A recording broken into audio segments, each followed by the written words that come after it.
We had a very interesting day today in the NFL, and what a day for the backup quarterbacks. Let's just start with Indianapolis. Anthony Richardson did not start today, out with a concussion. So Gardner Minshew Mania getting the start in Baltimore, and Indy escaping the Ravens with a win in overtime, 22-19. And how about Andy Dalton for the Panthers? Bryce Young out. Andy Dalton played today, and he actually played rather well. They did lose to the Seahawks, but Andy Dalton played very well today, very impressive.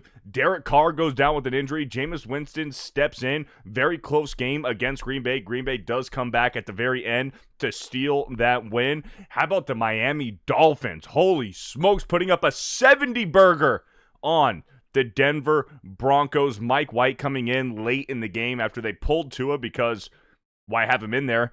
And Mike White having himself a day too. He had a 70-yard touchdown pass as the Dolphins just routed the Denver Broncos. It was insane. But tonight, the Pittsburgh Steelers took care of business in Las Vegas when in reality, this felt like a home game for Pittsburgh. The stands was black and yellow. It was Pittsburgh Steelers fans everywhere. This was essentially a home game for the Steelers, and neither team really played that impressive tonight. Let's just take a look at some of the stats real quick. Kenny Pickett tonight went 16 for 28, 235 yards, 2 passing touchdowns with a passer rating of 108.5.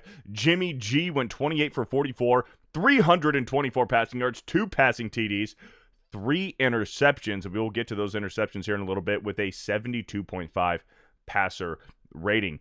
The effort on the Raiders side as far as the offense goes, I question Davante Adams' effort a little bit on a few plays.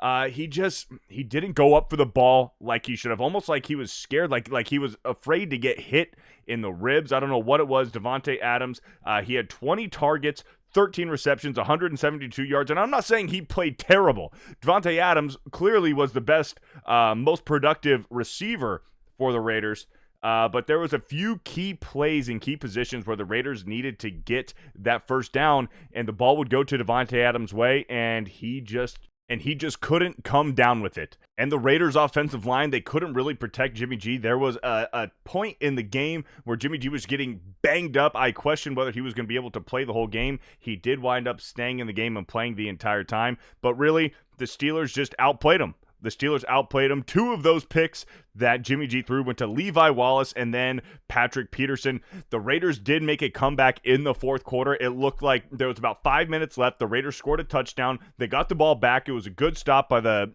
Las Vegas defense, and they just couldn't march down the field to get that touchdown. They were just a touchdown away from tying the game. So they kicked the field goal, and then they still had some time left, about 20 seconds at the end of the game, and Jimmy G throws a pick. So it was Steelers, not a very impressive game tonight, but it is what it is. Pittsburgh over the Raiders. Pittsburgh improves to 2-1 as the Raiders fall to 1-2. Did you guys watch this game? What did you guys think about it? What did you guys think about the backup quarterback mania that went on today in the NFL? Let me know your thoughts and opinions down in the comment section below. But if you like this video, give it a thumbs up. I'd really appreciate it. Share with a friend who you think would enjoy it. Subscribe to the channel if you're new, and we'll talk to you again soon.